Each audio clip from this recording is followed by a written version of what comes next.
Hello, this is intended supplement to the section on Judaism for the Emergence of Monotheism religious studies module. For this supplement, I want you to think about two concepts within Judaism that I feel quite interesting, quite important, and hopefully you will too. That is Hillul Hashem and Kiddush Hashem. Don't worry too much about the spelling, because I'm going to attach a file with some of these terms spelled out for you so you can keep track of them.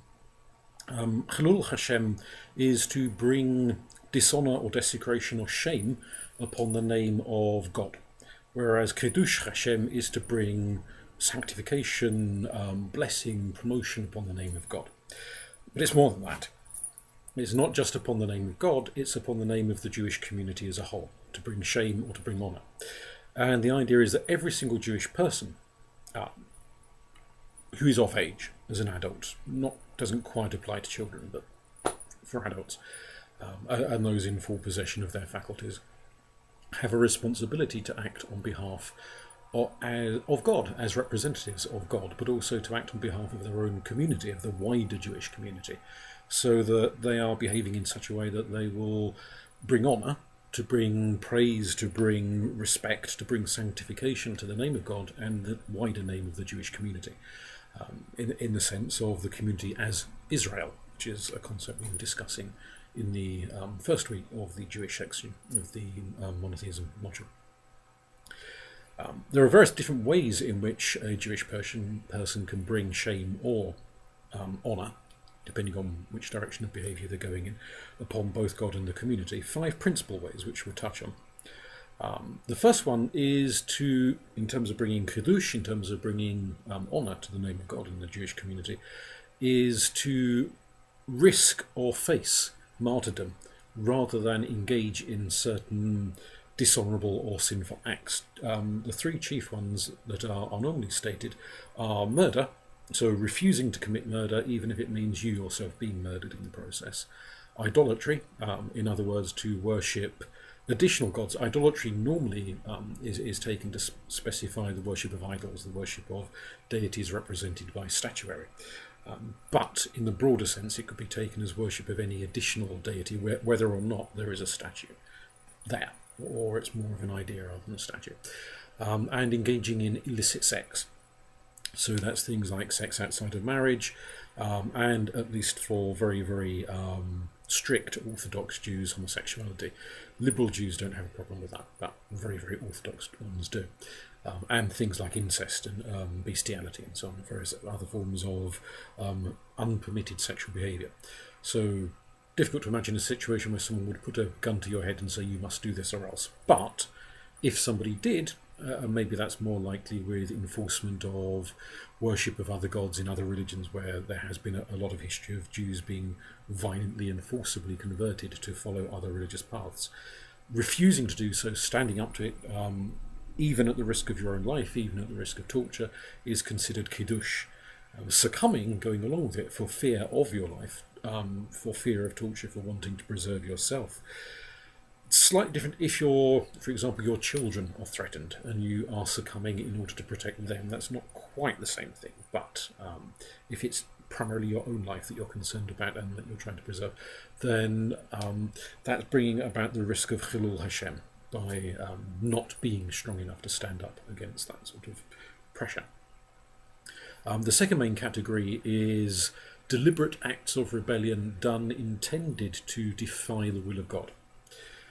That's a broad category, admittedly, so that could cover a multitude of sins, quite literally a multitude of sins, where someone knows something is against the teaching of God, and they do it specifically to affront God.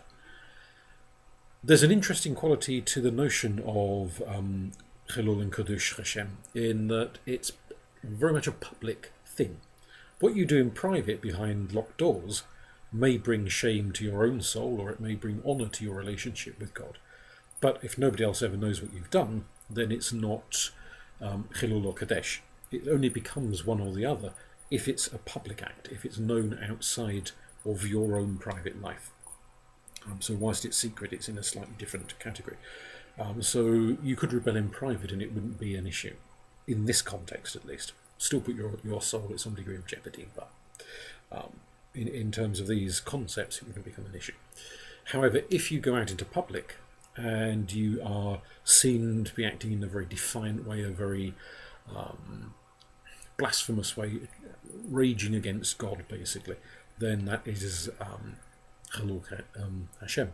If you are going out of your way to honour God and to obey His commandments, even if maybe it makes your life difficult or uncomfortable, or you feel that you're giving up on things you'd quite like to do, but you know God wouldn't like you to do it, so you go with God's will rather than your own individual egoistic will, then that is Kiddush. It's bringing honour to God. A third category is succumbing to intense passions. Being overwhelmed by cravings, by needs, by demands. If we relate this to one of the concepts that we've discussed in the classical polytheism module, where we're discussing the Greek notion of the daimone, that comes in and overwhelms an individual with an intense emotional state and then departs again. It's kind of like that. So if we put this in a modern day context, if someone is so overwhelmed with lust, they go out and rape someone. If they are so overwhelmed with a craving for heroin or alcohol or whatever dependency they might have that they succumb and they fall off the wagon and they indulge in that craving.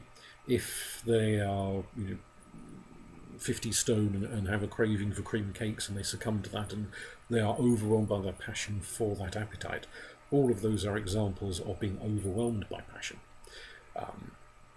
And by doing so publicly, by being seen drunk in public, by being seen slumped in the shop doorway with a needle in your arm, by being seen eating those mountain of cream cakes or whatever it is that you're doing, or succumbing to rage or succumbing to lust or succumbing to any other intense emotion, then you are bringing public shame.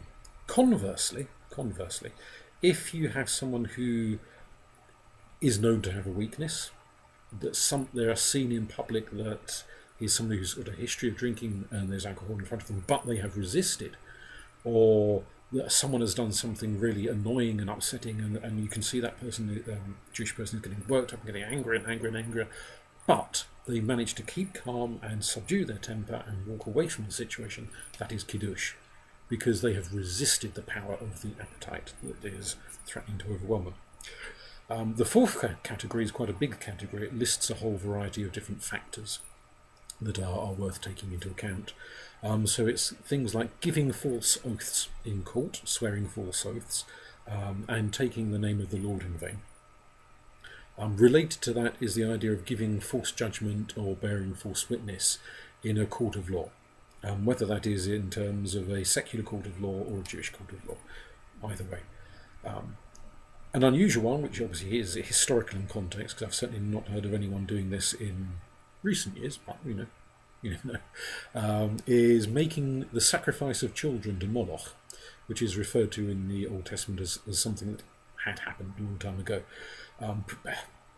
By extension, one could say making sacrificing one's children to anyone, I suppose, by extension, rather than specifically and exclusively Moloch. But that's the name cited. Engaging in illicit sex acts of the sort we've described earlier. Violating or desecrating holy objects, so that could be something like ripping up a copy of the Torah, or smashing up a synagogue and destroying the things in the synagogue, that sort of behaviour. Cheating in business, which obviously that's happened quite a lot in all sorts of business, with all sorts of people of all religions and no religion at all. But to be seen as a cheat, as a con merchant, as a dishonourable person, brings shame. Or to be seen lying about, well, pretty much anything really, is to bring shame upon God and shame upon the Jewish community. Conversely, the opposite of those, to be seen as particularly honest, to be seen as a very honourable business person who is always very exacting in their deals and never cheats anyone, is always very fair in their deals, someone who's seen to have a very upstanding sex life, if you'll pardon that unfortunate pun there, that they are someone who's maybe very loyal and honourable to their husband or their wife and never does anything that they shouldn't be doing, someone who is always very respectful towards the sacred objects in the synagogue.